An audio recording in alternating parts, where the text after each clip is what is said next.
Wong ning omah itu artinya tidak dugem, tidak melakoni maksiat. Itulah yang menjadikan usul fikih itu ilmu yang sangat terhormat. Coba kalau Anda jadi pakar usul fikih kayak saya, mengkaji betul usul fikih. Orang tidur semalaman jangan bahasakan tarokat tahajud, wa tarokal witro, wa taroka qiyamal lail. Tapi bahasakan taroka zina, wa tarokal ghibah, wa taroka kada wa kada minal ma'asi. Keren buatan? Keren. Kalau kamu udah ahli usul fikih maka kiai kok amen turu. Kiai kok guyon suwengi. Lu kiai guyon suwengi itu melawan. Kiai itu ustaz juga manusia. Karena bengi iku ya kepen nonton. Tapi kan mboten pantes. Akhirnya korbane santri ini dijak guyon gak jelas. Lah apel ning rondo ya ora pantes. Nglawan nafsu iku berat. Carane ya dilalek-lalekno guyon iku. Lah muga-muga malaikat kabeh ahli usul fikih nganggep ngono iku perlawanan terhadap keinginan apa maksiat. Malaikat ngaji ora. Makanya itu disebut di kitab usul fikih tentang usul itu izma min mubahin illa wa yatahaqqaqu bihi tarku haramim ma. Fa yalzamu minas sukun tarkul qatli wa minas sukut tarkul ghibah. Tidak ada sesuatu yang mubah kecuali saat Anda lakukan, saat itu juga Anda meninggalkan keharaman. Maka sebetulnya mubah ini punya nilai yang luar biasa yaitu tarkul haram atau tarkul ma'asi. Jadi sawangane sampean nang omah kukar-kukur, mlebu metu, kukar-kukur meneh, mlebu metu, bariku turu angop, ngorok. Nah, semoga malaikat ini al-usuli sehingga ngitung itu hadza tarokal ma'asiya kullaha. Hebat. Ini orang yang tinggal napa? Maksiat. Tapi nak malaikat itu jenis rada ekstrim. Alumni kempek suwengi ra tahajud ora witir ku alumni opo? Mulane kula niku ngaji usul fikih terus supaya diperdengarkan ke malaikat.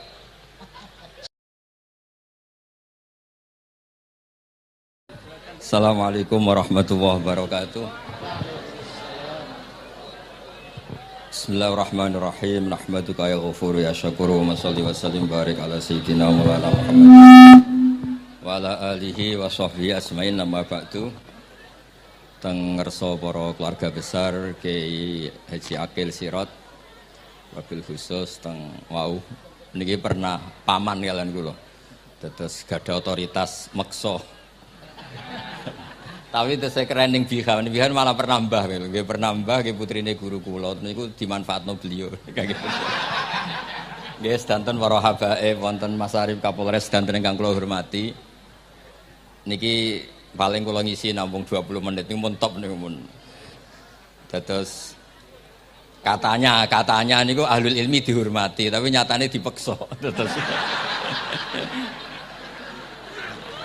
Terus memang banyak paradok dalam ilmu usul fikih. Ilmu usul fikih itu ilmu yang menjadikan orang itu bisa berpikir. Gitu. Kalau tak cerita tentang pertama tentang Ki Akil sing al-ma'ruf bi ahli nahwi. Nahwu riyen di era dulu itu dadekno tiyang dadi wali. Sampai disebut hatta nahat qulubuhum li nahwihi famin azimi sya'nihi lam tahwihi. Tetes orang-orang baik niku ketika wusul teng pangeran nyebut Allah la ilaha illallah mboten saged. Sagete namung nyebut dhamir sa'an niku hu. Akhirnya kathah toreko sing ha hu niku gara-gara ahli nahwu niku. Nah disebut fa'uribat makna dhamiris sya'ni. Jadi ngelafatkan la ilaha illallah ndak bisa tapi hu bisa. Mergi ke Jawa ini tukang ngakali, terus hukum ini diakali. Sakjane teke hadis ini mangkana akhiru kalamihi la ilaha illallah dakhalal jannah. Tapi ada kekhawatiran pas la ilaha mati. Lah la ilaha mati rak radi kaya ateis. Ora ono pangeran maujud mati. Sampeyan kan gak iso janjian mbek Israil. Kan mboten saged weanan, mboten saged kong kali kong. Nah, daripada la ilaha niku resiko karena takut mati pas la ilaha dereng illallah terus Kiai Jawa mulai nalkin ngangge Allah. Tapi Allah sarasan itu tidak mewakili la ilaha illallah. Akhirnya diambil dhamir sa'an fa'lam annahu la ilaha illallah. Niku asal usulnya. Cuma kebetulan toreko kita tidak jalur itu, tidak jalur yang lewat domir nopo sya'an. Tapi sementing tadi dawe Kiai Mustafa, sementing kita tahu secara ilmu. Terus nomor kali cerita uzlah wow. Kalau memang benar-benar uzlah. Terus kalau nu diundang acara-acara publik kemarin Habib Jindan gitu, hanya di halaqah ilmiah. Kemarin terakhir beliau ngerayu ini jari marrotan wahidah. Ini saya pegang. Dan itu dicatat di Loh Mahfud. Dan ciri utama kiai itu tidak membatalkan perjanjian. Jenengan dawuh marrotan wahidah pas niku. Ben gelem. Terus ngeten kula cerita sithik tentang ilmu yang sering kula utarakan. Di antara kitab yang dipakai guru-guru kita sing dilanggengi Mbah Mun Maus niku kitab Ihya. Kula dari sekian cerita Ihya yang paling kula kenang niku bahwa ternyata Allah itu andaikan boleh dibahasakan niku cara berpikir itu dalam bahasa tafsir disebut tanazul. Tanazul niku wong ben kaya orang kebanyakan. Saya ulang lagi supaya orang itu kayak orang nopo kebanyakan. Ada dua ahli neraka yang dipanggil, yang satu ditakoi, "Cung ning neraka piye rasane?" "Syarru makan, mboten enak Gusti." Terus pangeran diken balik, "Ya wis kono cung mlayu balik nang neraka." Niku tiange lari kencang, sekencang-kencangnya. Semangate seneng ape kon balik ning neraka. Ditakoki mbek pangeran, "Lho cung kon mara neraka kok seneng?" "Kula nu pun kapok Gusti, kula nu nyesal ketika di dunia nak jenengan utus niku lelat-lelet. Niki kula tobat dengan bukti dikan jenengan teng neraka kula mlayu." Lho nu pangeran akhire haru, wong kok semangate mlebu neraka kaya ngono. Mergo diperintah pangeran. Ya dados niki ijazah jenengan akan mlebu neraka jenengan sing semangat nggih. Karena zaman ning donya sering diperintah Allah mboten napa? Semangat. Lah niku kemungkinane dibarno, kemungkinane dipanggil. Lah tiyang niku terus dipanggil oleh Allah. Ya wis kaya wong apik, tak kongkon nurut tenan, semangat tenan, terus diken mlebu swarga. Nah niku ijazah pertama nggih. Dinaken mlebu neraka sing napa? Semangat. Sing kedua niku dipanggil niku plengakan lelat-lelet. Kados kula diutus Gus Mus niki nelpon. Nelpon kula mboten purun, akhire ning Bika jare matur Gus Subak. Turuti aku diamuk Bika jare Bapak. Dados niki melibatkan sekian pihak untuk memaksa saya datang ke mriki. Aduh, repot wong sawang kempek niku. Repot nyen repot. Mugi-mugi di sepuro ngoten. Yang kedua niku diken mlebu neraka malih lelat-lelet, ndelok pangeran mboten semangat. Ditakoki mbek pangeran, "Kenapa kamu tidak semangat?"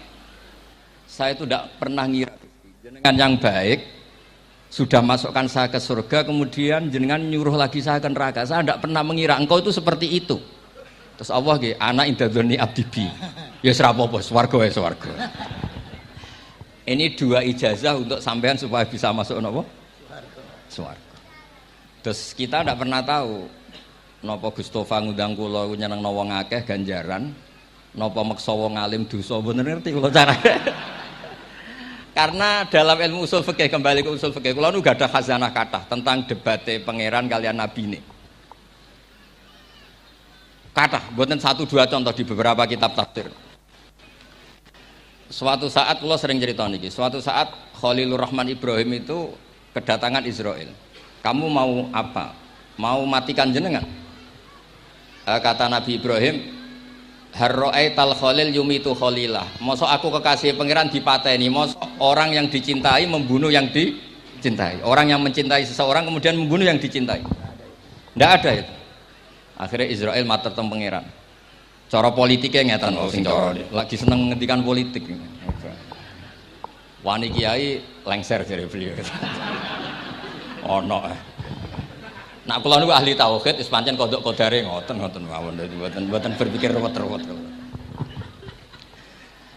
Terus Israel kan mboten biasa logika, kan malaikat itu SOP kan, mboten biasa logika. Akhirnya matur tu pangeran, kata Ibrahim, masa kekasih bunuh yang dikasih, masa yang mencintai bunuh yang dicintai. Tapi Ibrahim baru sadar ngadepi pangeran gitu, lebih pinter. Ketika Allah fakul lahu, katakan ke Ibrahim, harlo etal khalil yakrohu ayal khalilah. Mosok jare seneng aku kok ketemu aku rawani. Jare seneng kok rawani ketemu. Lah niki sampean aku pengen mati monggo ngangge ilmu sing niki. Wong jare seneng pangeran kok rawani ketemu pangeran. Jeneng, seneng ketemu. Ibrahim seneng terus akhir. Yo mati saiki ora apa-apa mati saiki. Terus kedua, niki cerita karena ini pondok ilmu. Orang harus biasa pakai logika usul fikih. Politik juga gitu. Nak kiai politik rawan kena syubhat. Tapi nak wong soleh oleh politik, kue ridho dipimpin wong fasik-fasik kabeh. Ya, mboten ngerti, mbok sing bener dis pokoke ngoten. Yes, itu memang logika usul napa? Fikih. Logika usul napa? Fikih. Ketika Nabi Adam badhe didamel, niku materinya saking bumi. Pertama sing diutus Jibril. Jibril ambekan qabdotan minal ardi, segenggam bumi. Saya mau bikin Adam, materinya dari bumi. Setelah datang ke bumi mau ngambil ista'adzat billah. Maksudnya ista'adzat billah, a'udzu billahi minka, saya berlindung Allah dari kamu. Antasinani. Kalau ngarepe Gus Tofa dari ahli nahwu dados kula niki tak goleki tenan pancen syanahu mun mutaaddi bi nafsi. Mungkin nek dibuli ku antusinani kok panjang nanti cerita. Saya ndak ingin bagian dari saya diambil, kok aku bolong. Iku cara bumi itu sudah masalah. Terus akhirnya Jibril kembali, ya Allah, dia berlindung kepada engkau maka saya lindungi. Allah membenarkan Jibril, Mikail juga sama. Tapi ketika Israel, ini Israel itu masalah memang. Ketika disuruh ngambil bumi, buminya ista'adat billah, tetap diambil. A'udzu billahi minka antasinani. Saya berlindung Allah supaya kamu tidak melukai saya, menciderai saya dengan mengambil bagian dari saya. Kata Israel, wa a'udzu billah alla unaffidhu amroh. Saya juga a'udzu billah diperintah Allah kok tidak kasil. Kudu kasil. Lah saya tidak tahu yang benar istiadatnya Jibril apa istiadatnya Israel. Terus memang sudut pandang. Makanya dulu ketika banyak pondok putri itu kiai-kiai kuno dulu itu menentang. Alasannya nggih, nak bojone jelas khawatir kiainya kecobaan itu jelas. Tapi banyak kiai itu nggih khawatir tenan.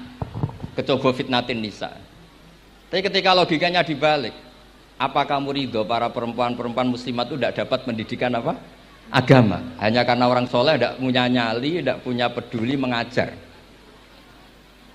Tapi dia saged diwalik.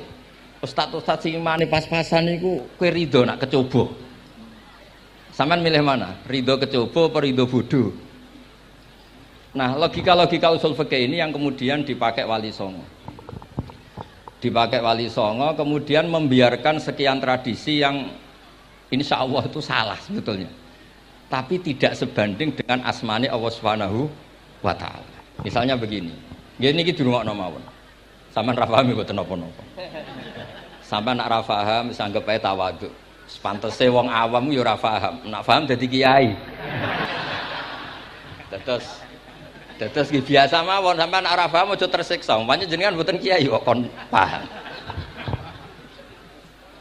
Nah sampeyan pinter kados kula mestine ora ngrungokno, semangate hasud. Terus rivalitas perkara. Nah, cara Mbah Mun nak cerita ngoten, dhisik ke zaman bodho iku angger kiai mbok cucup. Bareng padha kiai niku koyok saingan. Niku pun sunatullah ndak bisa dihindari niku pun sunatullah.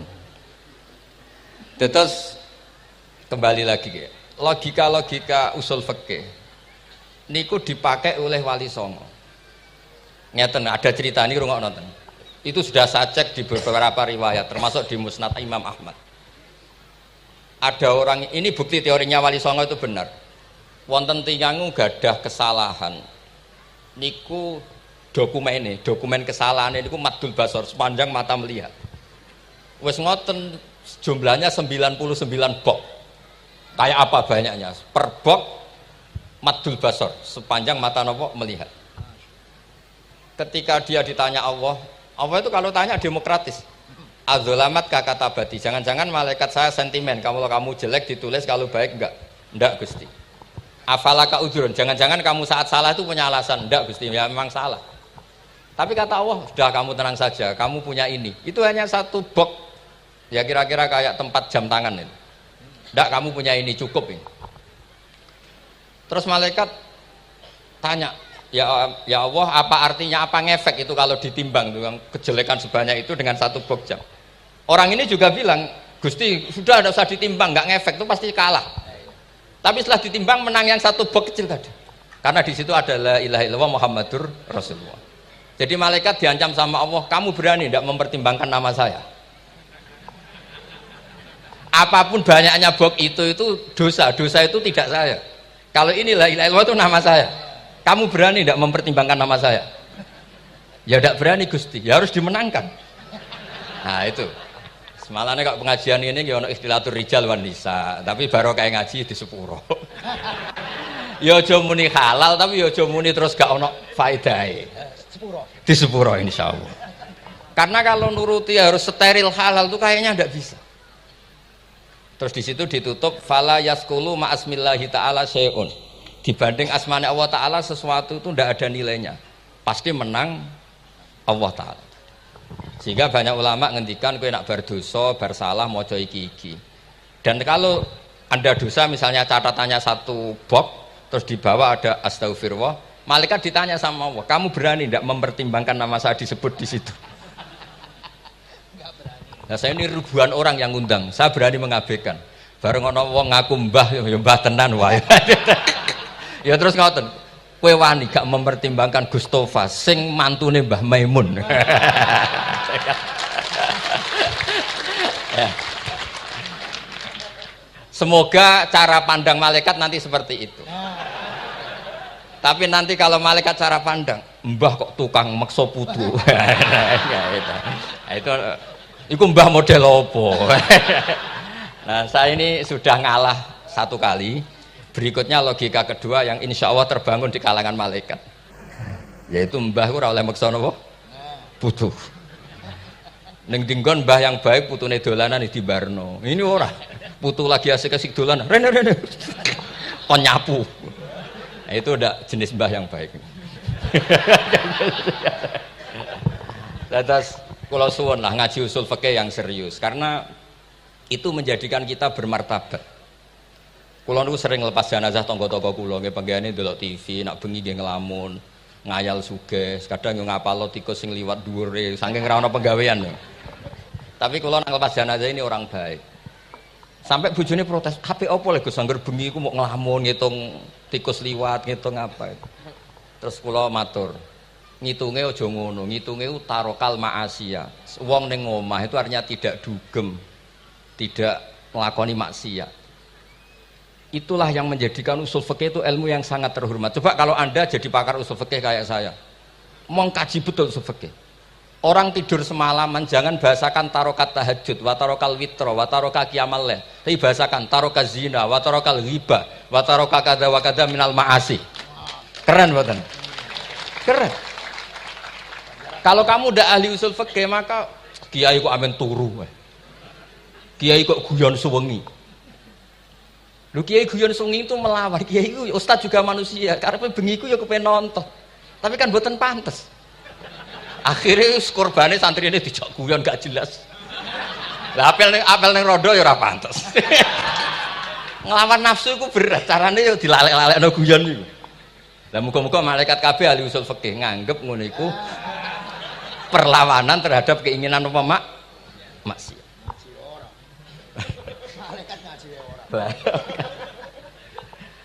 Makanya itu disebut di kitab usul fikih Tanghubul Usul itu izma min mubahin illa wa yatahaqqaqu bihi tarku haramim ma fa'al zamu minas sukun tarkul qatli wa minas sukut tarkul hibah.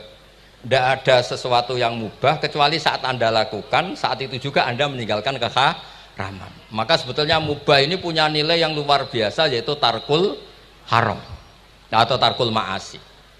Jadi sawangane sampean nang omah kukar-kukur, mlebu metu, kukar-kukur meneh, mlebu metu, bariku turu angop, ngorok. Nah, semoga malaikat ini al-usuli sehingga ngitung itu hadza tarokal ma'asiya kullaha.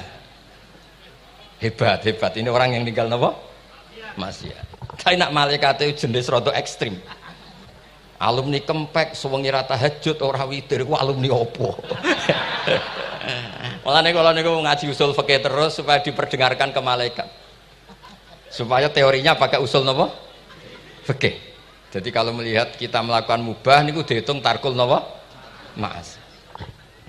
Nah ini pentingnya ngaji.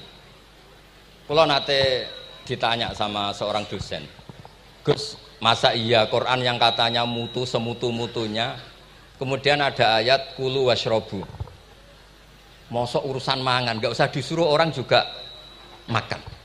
Terus kualitasnya kulu washrobu itu di mana? Terus kalau jawab, terus sorokan yang penting wopo, rapat utawa seminar.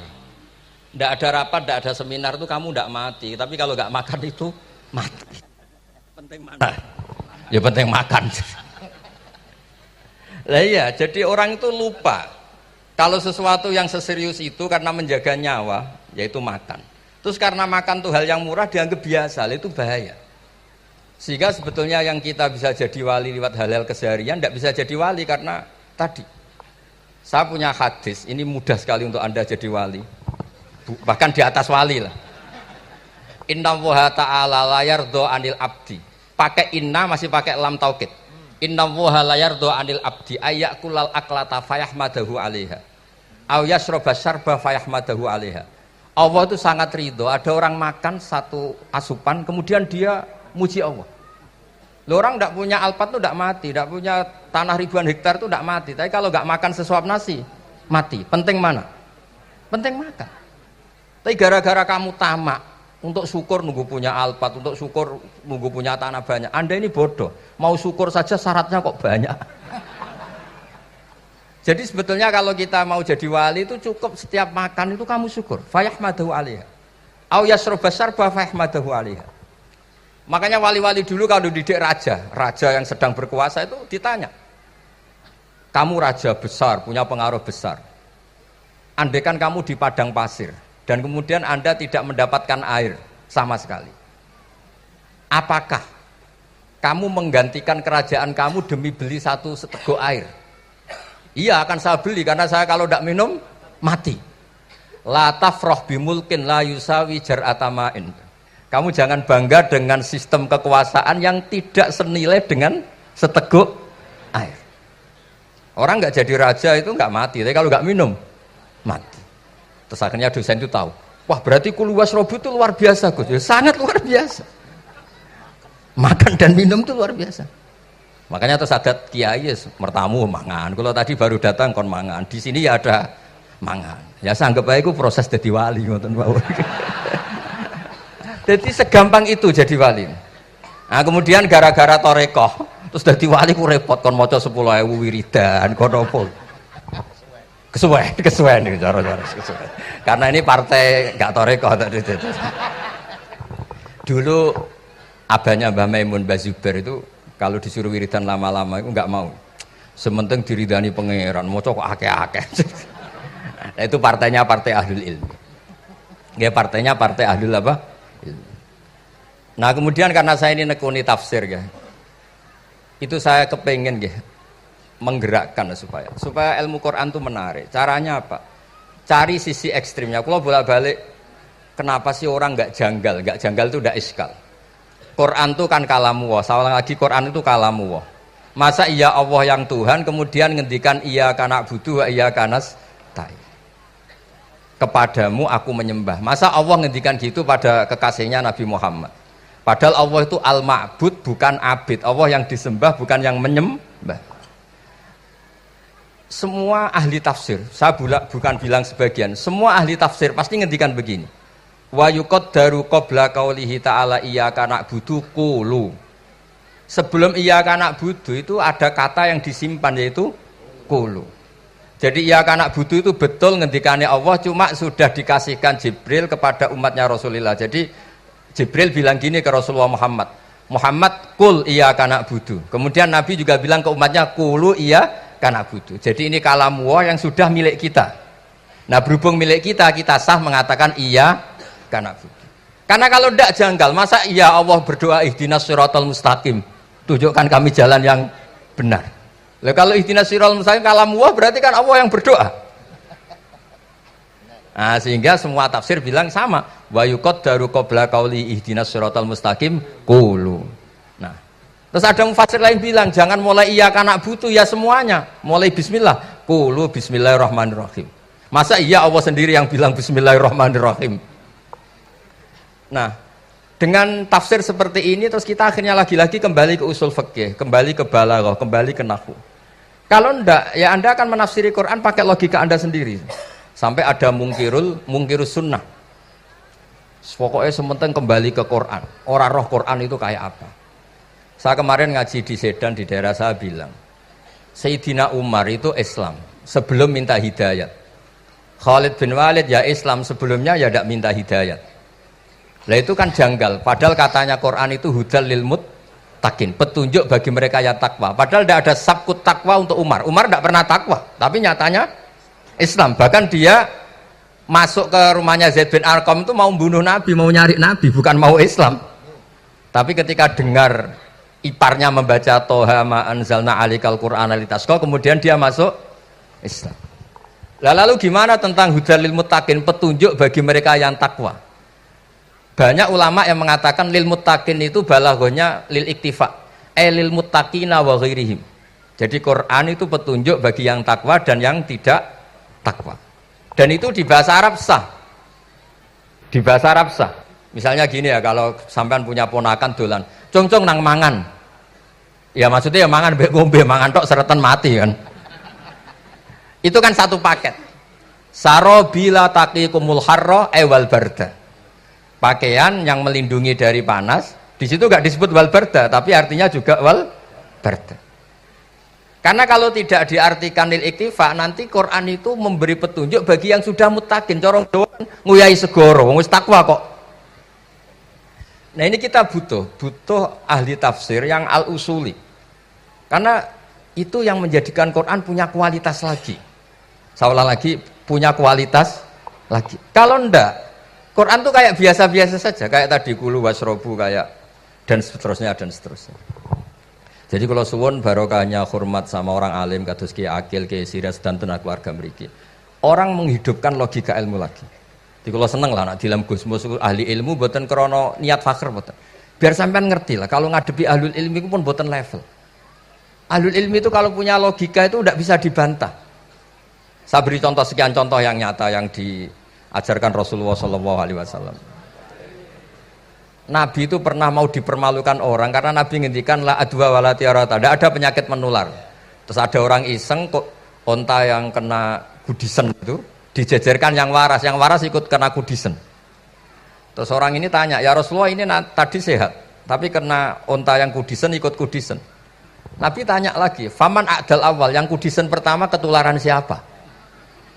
Wah itu dari Allah ya, maksud saya seperti itu.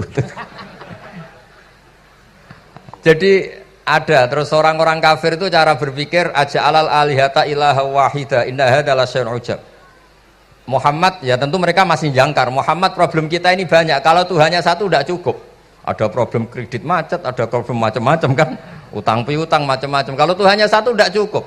Kita butuh Tuhan banyak karena problem kita banyak.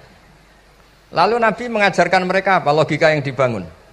Kalau kamu jadi buruh, kemudian majikan kamu banyak, semuanya merintahkan kamu bingung enggak?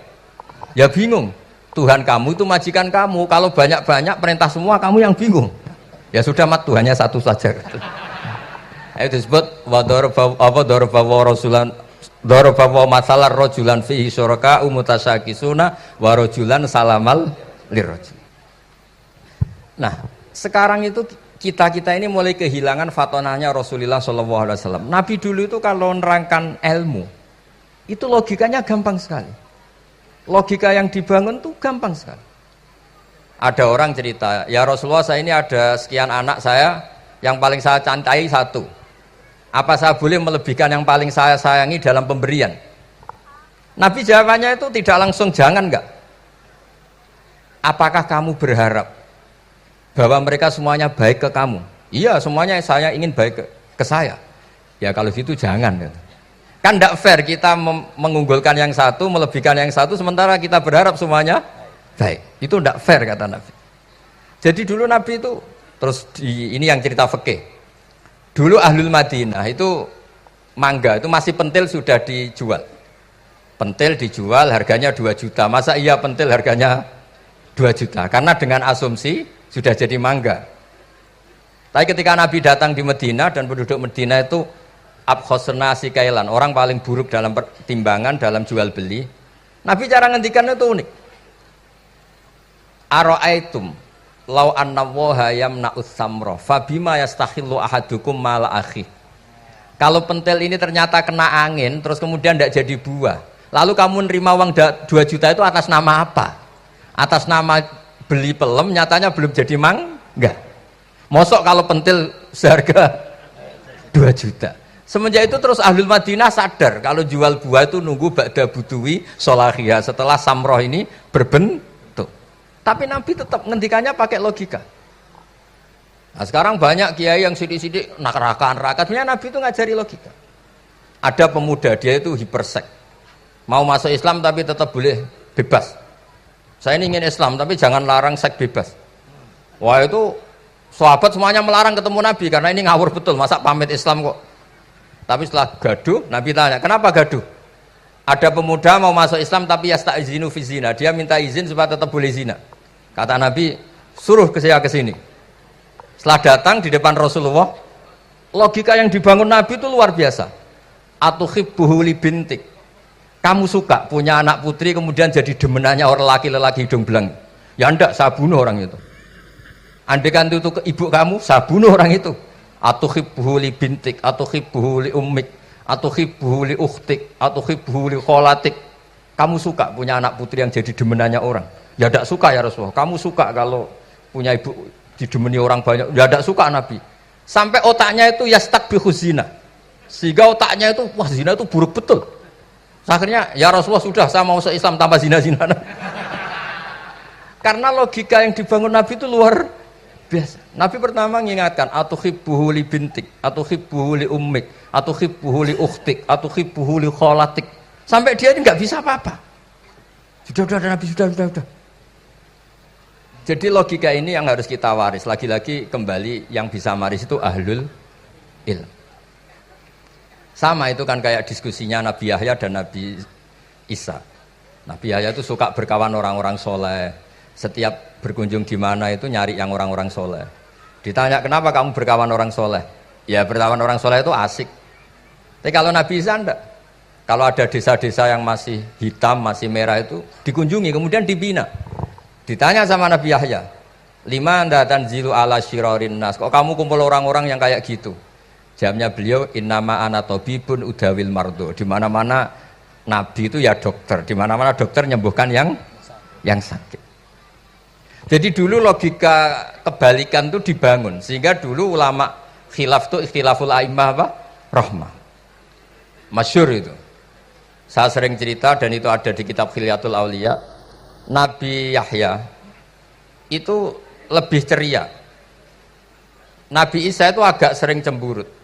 Atau kebalikannya, pokoknya yang satu tuh mali aro ka'abisan ka'annaka taqnatu mir rahmatillah. Kamu kok sering cemburut, seakan-akan rahmat Allah itu terbatas. Wong kok ra iso syukur. Yang satu gojlok, mali aroka dohikan ka'annaka ta'manu mim makrillah. Kowe kok guya-guyu, kok is bebas kon neraka wae gitu. Nah, sehingga ya itu tadi sudut pandang. Makanya saya sering cerita dulu kalau Said Abdul Al-Haddad itu tanya, "Cung kowe ngaji sapa?" Ngaji si A. Kiaimu tau nangis? Ndak. Ojo ngaji, kiaimu ati atos, kiai kok ora iso nangis. Tapi kalau Abdul Hasan As-Sadili kebalikan, cung kowe ngaji sapa? Ngaji si A. Kiaimu tahu guyu nak ngaji mboten nate. Ora usah ngaji wong ora iso syukur. Jadi nah itu yang akhirnya menjadi keseimbangan khaufau wa tama. Ada khauf, ada apa? Roja. Sehingga karena sudut pandang itu nggak bisa dihilangkan, saulang nggak bisa dihilangkan. Ini yang sering diceritakan Kisah itu kakaknya ini. Dulu Muhammad bin Hasan As-Syaibani, Imam Syafi'i itu lama sekali beliau jadi ulama top yang suka fikir. Dianggap fikir itu aman, ngeringankan hisab. Enggak jenengan fikir yang dihisab malaikat apanya kan? Kan nggak bisa ngisab jenengan. Apa saja tidak punya. Punyanya problem.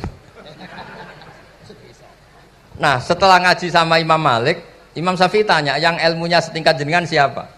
Kata Imam Malik, sebetulnya Abu Hanifah, tapi orangnya sudah meninggal. Tapi ada muridnya, namanya Muhammad bin Hasan Asy-Syaibani. Kamu ke sana, dari Madinah ke Irak. Dulu tempatnya di Baghdad. Setelah di Irak, Muhammad bin Hasan Asy-Syaibani itu kalau ngitung uang tuh di meja. Emasnya tuh banyak. Uangnya banyak, dia hitung di meja. Malah kaget. Saya ini gedeng kiai, kedunyan, ini ketemu kiai, kedunyan. Enggak, karena Muhammad bin Hasan Asy-Syaibani itu wali, kamu tanya. Kamu heran ya ada kiai kaya? Iya. Ya sudah, kekayaan ini kasihkan orang fasik, biar dipakai demenan, dipakai mabuk, dipakai ini. Terus, ya jangan, kalau kena orang fasik bahaya, jenengan saja. Semenjak itu Imam Syafi'i mulai rodok seneng duit.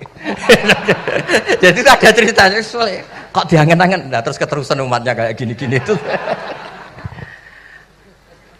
Jadi ini cerita nopo istihad, apa cerita nopo istihad. Sama pangkat juga sama. Gue seneng nak orang soleh-soleh tidak ikut ngurus negara ini, mau dikemanakan negara ini. Tapi ada yang berpikir, gue seneng nak orang soleh terkontaminasi. Ya sudah monggo, sing serapayu jabat, gih berpikir zuhud. Sing payu yo berpikir politik. Yang penting semuanya itu berdasar ilmu. Yang penting itu semuanya berdasar apa? Ilmu. Karena ilmu ini basis yang paling diridani Allah Subhanahu wa taala. Masyhur itu di Ihya sering diceritakan Imam Ghazali, ana alim uhibbu kulla alim. Kata Allah, saya ini alim dan sangat mencintai orang alim. Karena orang alim ini yang tahu perspektif. Orang yang ngiranya, saya ulang lagi, yang ngiranya itu enggak ilmiah. Di depan orang alim itu sangat-sangat apa? Ilmiah. Yaitu tadi misalnya ada ayat wa min ayatihi manamukum billaili wan nahar. Masa iya tidur yang ngorok semua turunnya secara jelas kok jadi wamin ayati. Tanyakan ahli medis, sistem tubuh kita kalau nggak tidur itu kayak apa rusaknya. Dan toat pas-pasan ini satu-satunya solusi yo turu. Bengi ngempet kepen delok dangdut, delok dugem.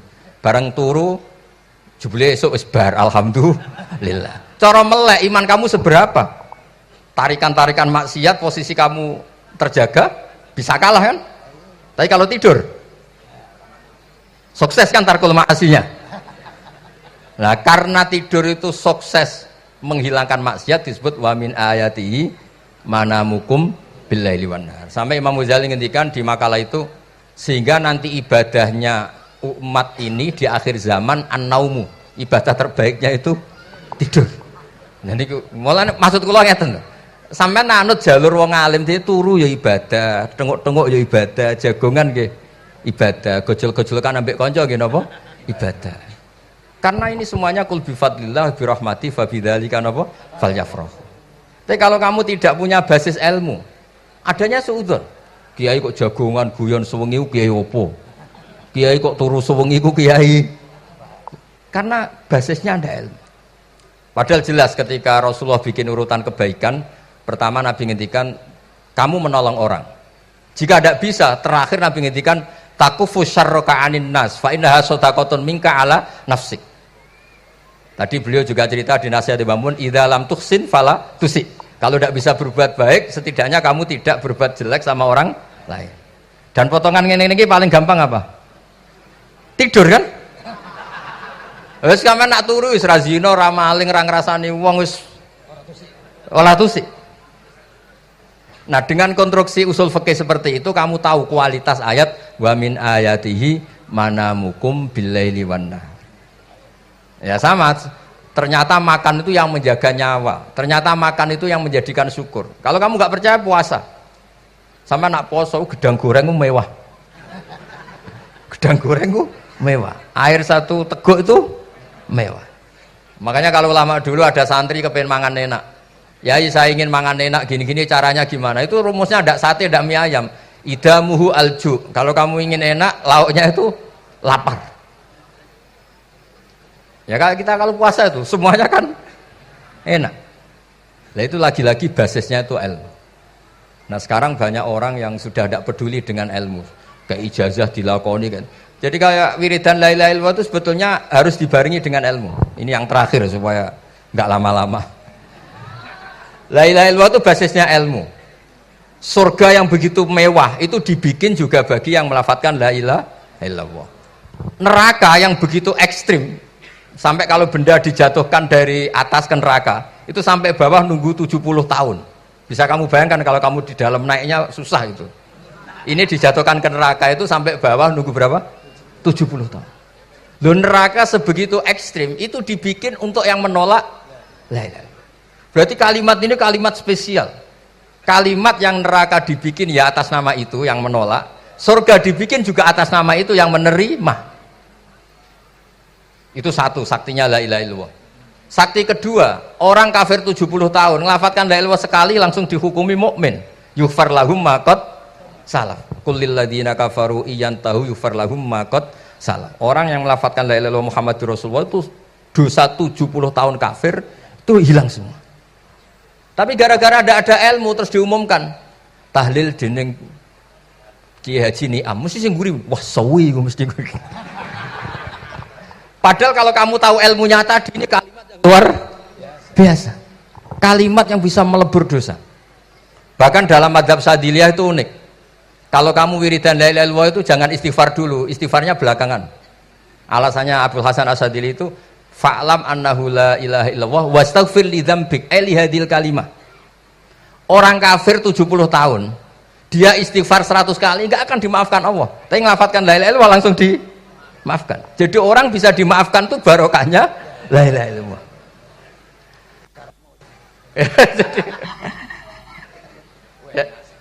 Ya kan?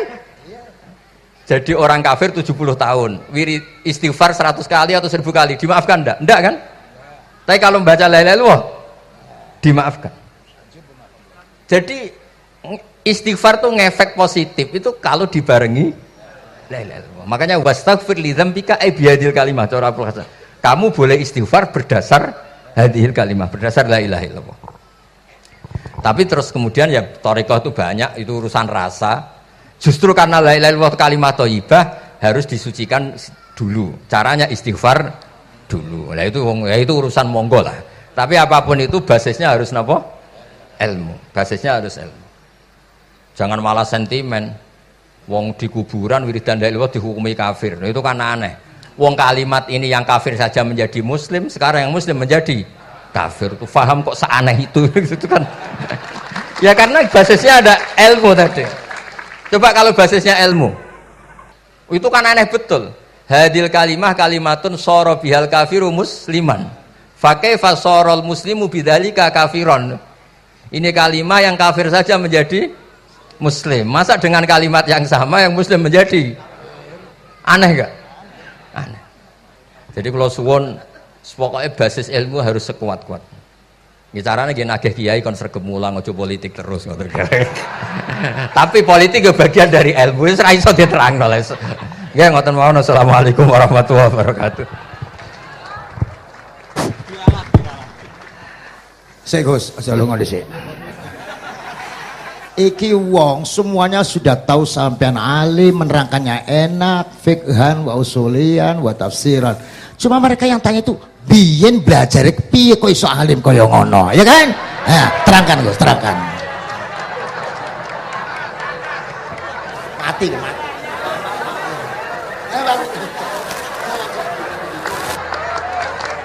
Setuju kan? Setuju? Sila.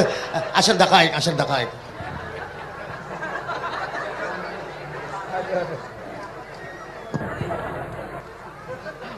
Andaikan pertanyaan itu ke Mbah Mun, mungkin jawabnya gurune sopo.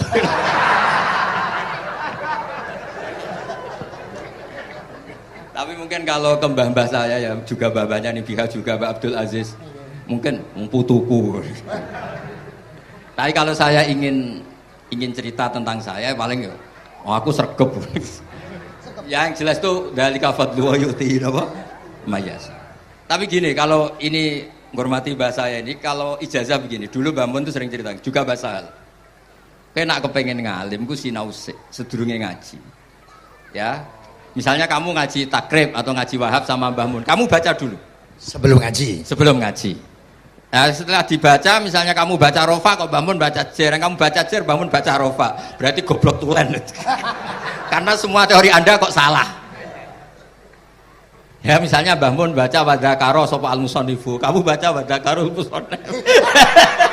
Berarti kan goblok banget itu. Ya kan ada cerita gitu, ada orang tuh nggak tahu betul. Gus maknanya lam tardiman itu apa? Lam tardiman. Dicari di kamus itu udah ada.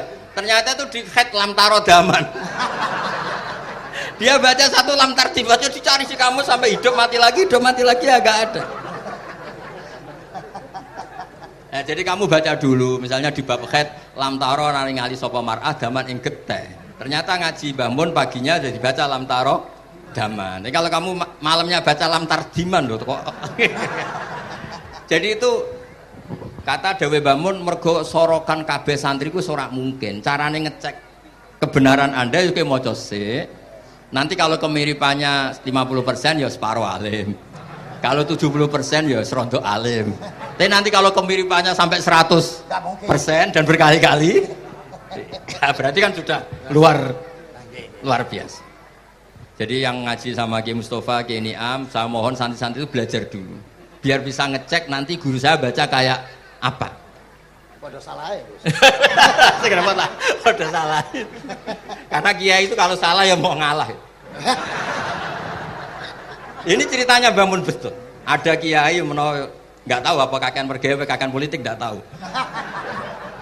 Wal babi lan walang. Terus ada santri, kulo gak ada makna kok lawang. Ya walang sing lawang cung. Mau ngalah. Terus watini lan wit alu. Gurune maca alu. Kulo gak ada makna kok elo. Lah ya wit telu kena gua alu cung. Tapi saya menangi kiai itu kalah sama santri itu. Saroko nyolong sapa wong albedo tangi anduk. Terus gurunya kaget. Cung kok anduk, cung. Bareng didelok endok. Karena kalau pegon kan anduk sama endok itu padha wae. Ini ada padha. Tapi kiainya akhirnya kalah. Memangnya nyolong anduk boleh? Yo ora, cung, yo haram, yo padha wae kalau gitu nyolong. Nyolong endok ya haram, nyolong anduk haram. Lo cerita itu masyhur itu. Kalau cerita yang terkenal di Lirboyo itu kan ada santri dari Jakarta di kelas. Gurunya bilang Ja'a Zaidun, Zaid datang. Waro'a itu Zaidan, saya melihat. Si murid ini itu melihat pintu terus. Lama-lama gurunya itu tersinggung. Kamu diajari pelengahan nggak sopan. Habis Ustadz bohong. Lah kenapa bohong? Katanya Ja'a Zaidun, Ra'aitu Zaidan. Zaidnya mana?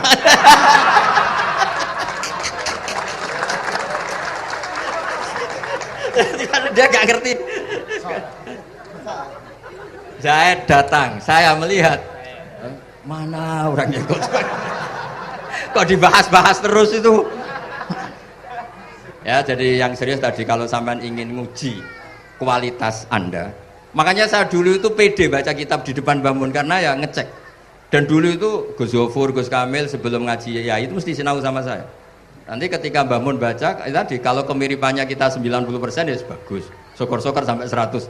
Dan itu terulang sampai Wahab Hatam, Jamul Jami' Hatam. Sehingga kita tahu. Jadi kalau diskusi kita kok salah ya tahu, kalau benar ya tahu. Kalau tahqiq ya tahu. Biasanya kalau tahqiq itu Mbah Mun karena takut menyalahkan kiai-kiai Jawa, kalau baca 2 kali, misalnya begini. Yasmalu, kadang diwaca Yasmilu ora apa-apa kiai Jawa wae gitu.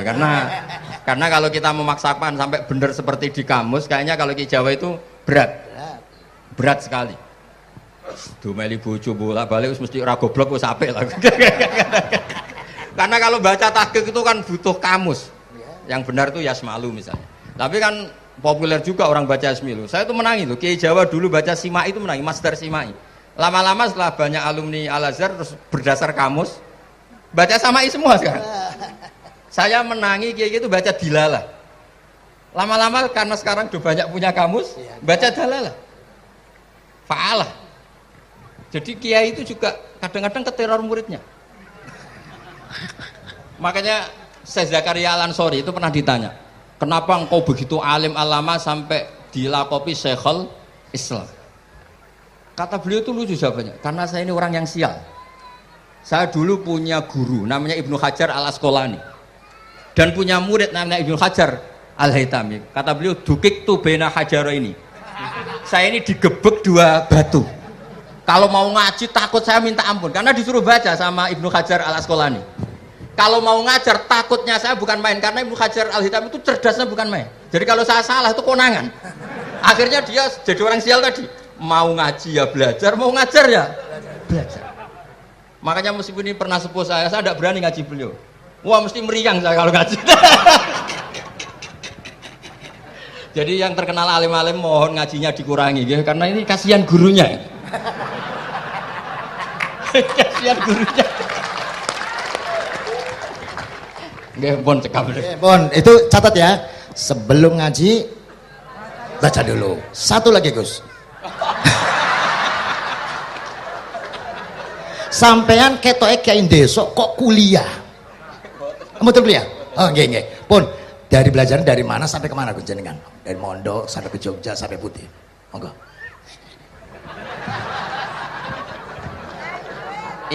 Ini karena sesuai kontrak, nggak boleh nyulayani janji sekali aja Sekali tak entekno Gus.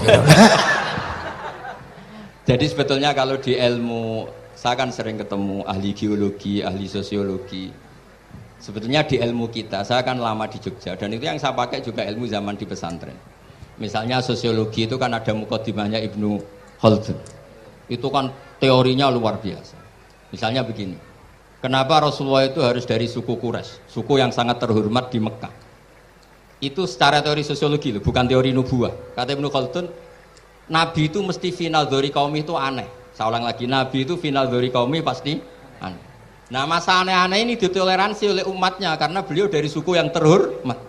Coba kalau dia dari suku, beliau dari suku yang hina, pasti pas aneh-aneh langsung diadili. Ya kalau di NU lah, ndak Gus Dur kok bikin aneh-aneh di NU kan langsung tuntas. Tapi berhubung Gus Dur cucu Mbah Hasyim, orang itu mentoleransi, bahkan mengira jangan-jangan teori beliau lebih baik ketimbang kita. Nah makanya terus kata Ibnu Khaldun, ma ba'atsawu nabiyan illa fi mana'atin min qaumin, tidak ada nabi diutus kecuali dari kaum terbaik supaya masa-masa transisi ini nggak ada perlawanan. Nah itu namanya sosiologi. Sehingga beliau ngendikan, ini versi tarikh bukan versi Ibnu Khaldun saja. Ketika sahabat disuruh hijrah karena disakiti orang kafir Quraisy, lah engkau sendiri ya Rasulullah, saya ini orang Quraisy, nggak akan ngalami yang seperti Anda alami. Nah itu namanya sosiologi. Begitu juga matematika. Saya sering ketemu pakar matematika dari UI, dari UGM. Misalnya bilang zakat kan 2,5% misalnya zakat tijar. Saya bilang kalau ngitung itu porogabit, padahal kita zaman sekolah porogabit itu pantangan. Tapi saya bilang saya punya matematika lebih cepat. Apa itu Pak Ba? Kalau manggil saya Pak Ba. Kalau di kitab disebut rubu'ul usyur apa? Jadi bertahap. Misalnya 1 juta, usurnya akan 100.000. Setelah 100.000 rubuhnya 25.000. Itu kita tidak usah pakai catatan bisa. Nah itu matematika Arab. Makanya orang Arab tuh nggak bisa nulis, tapi matematikanya cepat karena bertahap. Misalnya 1 miliar ya cari aja usurnya 100 juta. Berarti rubuhnya 25 juta. Berarti 2,5-nya 1 miliar itu 25 juta. Tapi kalau orang Arab bilang itu rubul usur. Diusurkan dulu baru dirubuk. Misalnya 6. 2/3 6 berapa? Orang Arab bilang sulusan. 6 sulusnya 2. Sulus 2 kali berarti 4. Sama misalnya zakat zuro. Zakat zuro itu kan al-usyur sama nisful usyur. Berarti misalnya kalau tidak disirami, ya, tidak biaya, zakatnya itu 10%, berarti per 100, 10. Nah sekarang kalau 10 ini kan berarti 1/10. Nah nanti kalau disirami pakai biaya, namanya nisul usyur, berarti 5. Jadi orang Arab itu gak mau langsung bilang 5, karena kalau 100 dibagi 5 itu jadi 5 itu mikirnya panjang. Jadi diusurkan dulu, terus nanti dibilangkan nisful usyur. Nah, jadi ilmu khazanah kita ini sudah luar biasa. Nah, itu makanya terus orang Arab kalau ngitung matematika itu tidak usah tulisan, tidak usah porogabit karena bertahap tadi. Jadi misalnya 2,5 bahasannya apa? Rubu'ul usyur. 1 miliar, usurnya